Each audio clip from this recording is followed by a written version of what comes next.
लिंगराज महोत्सवर पंचम संध्यारे शिल्पीकार चित्ताकर्षक नृत्य परिवेषण। महाप्रभु श्री लिंगराजकर रुकुणा रथयात्रा उपलक्षे एकाम्र सांस्कृतिक प्रकाशनी पक्षर चतुर्दश लिंगराज महोत्सव पंचम संध्यारे शिल्पीका समेत विभिन्न अनुष्ठान पक्षर चित्ताकर्षक नृत्य परिवेषण करा जायतिला।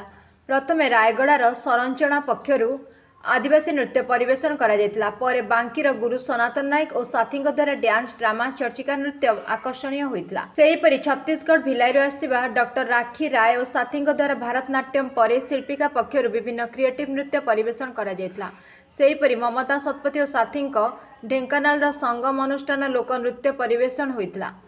शेषरे सुकन्या भारतीय सांस्कृतिक ट्रस्ट पक्षर क्रिएटिव लोकनृत्य परिवेषण करा जायतिला। एथिरे अतिथि भावे पूर्वतन प्रशासक अशोक त्रिपाठी, वरिष्ठ सांबादिक प्रदोष पट्टनायक, परिवेशविद विपिन मिश्र, समाजसेवी चिन्मयानंद बड़जेना, गौरहरी महापात्र प्रमुख जोगदे अभिभाषण प्रदान करथिले।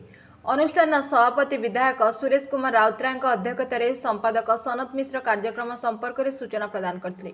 गुरु गजेन्द्र पंडा, गुरु प्रतिभा पंडा निर्देशन में वासुदेव नाथ या संयोजना करथिले।